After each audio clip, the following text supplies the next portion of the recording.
Every invention starts as a promise that life will get faster, safer, or easier,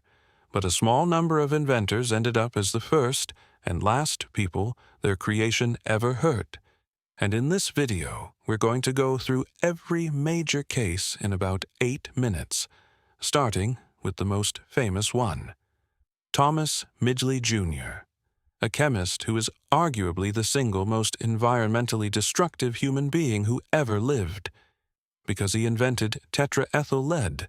the gasoline additive that put lead into the lungs of essentially every person on Earth for over 50 years, and then invented chlorofluorocarbons, the refrigerant chemicals that tore a hole in the ozone layer, and neither of those is what killed him. At 51, he contracted polio, lost the use of his legs, and, being an engineer to the end, designed a system of ropes and pulleys mounted over his bed so he could lift himself in and out without help. And, in November 1944, he was found strangled in it, with the coroner ruling accidental death, though the possibility of suicide has been debated ever since. Then, there's Franz Reichelt, an Austrian-born tailor living in Paris who became convinced he could make a wearable parachute suit for pilots.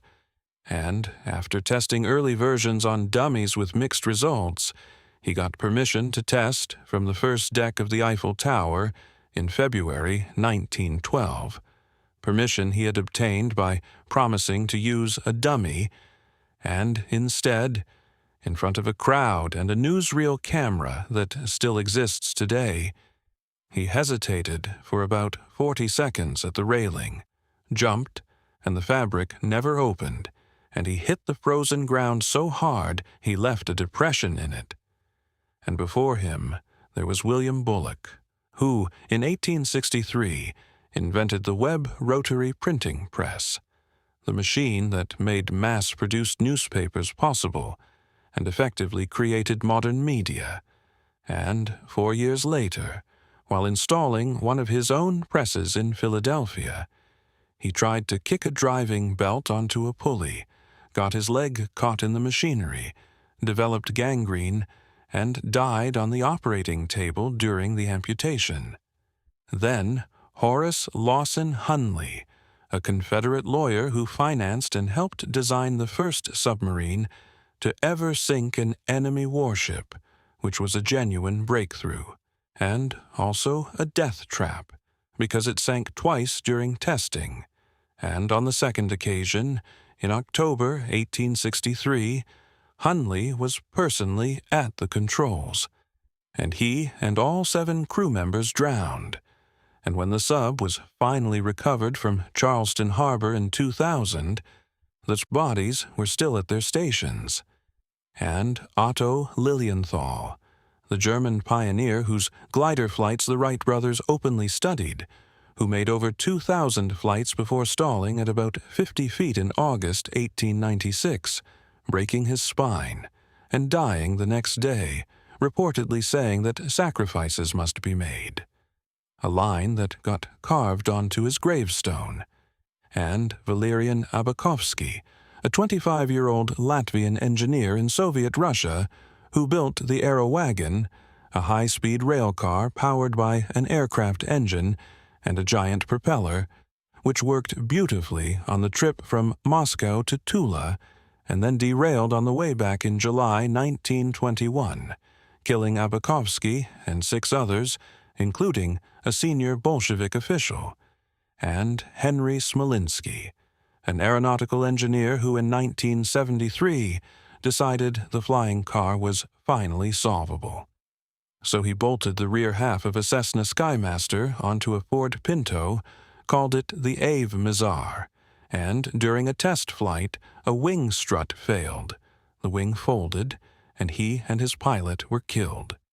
And Max Valier, an Austrian rocketry pioneer who helped popularize spaceflight in the 1920s and built rocket-powered cars, and who was killed in his Berlin lab in 1930 when an alcohol-fueled engine exploded on the test bench. making him the first person to die in the development of the rocket age.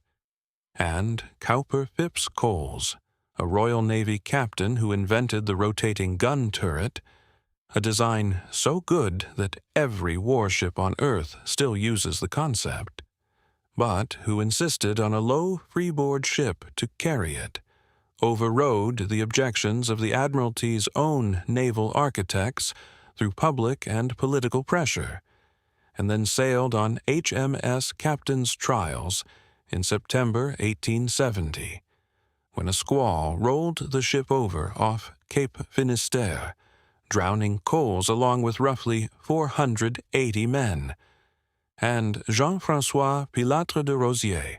who was the first human being to ever fly in a balloon in 1783, and then 2 years later tried to cross the English Channel in a hybrid balloon of his own design that combined a hydrogen envelope with an open flame beneath it,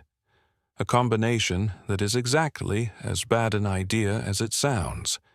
and it caught fire at around 1,500 feet, making him the first person in history to die in an aviation accident. And Karel Soucek, a Canadian stuntman who survived going over Niagara Falls in a barrel he engineered himself and then, in 1985, talked the Houston Astrodome into letting him drop that barrel 180 feet into a water tank, and the barrel began spinning, hit the rim instead of the center, and killed him. Boo! But now, the part everyone gets wrong, because two of the most repeated stories in this genre are almost certainly not true. The first is Wan Hu, the Ming Dynasty official, supposedly strapped to a chair with 47 gunpowder rockets, who vanished in a cloud of smoke. A story that has a crater on the far side of the moon named after it, and yet has no Chinese source at all, appearing first in Western writing in the 20th century, and looking very much like an invented anecdote. The second is Perillos of Athens and the Brazen Bull, the hollow bronze torture device that supposedly converted screams into the bellowing of a bull, with its creator becoming the first person roasted inside it, a tale that survives only through much later Greek and Roman writers with an obvious moral point to make. And there's a third, more modern misconception, which is that the man who died riding a Segway off a cliff in 2010 invented the Segway. He didn't. That was Dean Kamen, who is still alive. Jimmy Heselden was a British businessman who had bought the company months earlier. So the irony people love in that story is real, but the sentence they use to tell it is wrong. And all of this points at something the safe version of history usually leaves out, which is that essentially every technology you rely on, the airplane you fly in, the submarine, the printing press, the rocket, the turret on a warship, went through a phase where the only person willing to bet their life on it was the one who built it. And the reason those technologies are safe now is that the failures were expensive and public and documented, which is a genuinely uncomfortable trade to think about. So, let me know down in the comments which of these you think was the most avoidable, and tell me the ones I missed, because there are always more.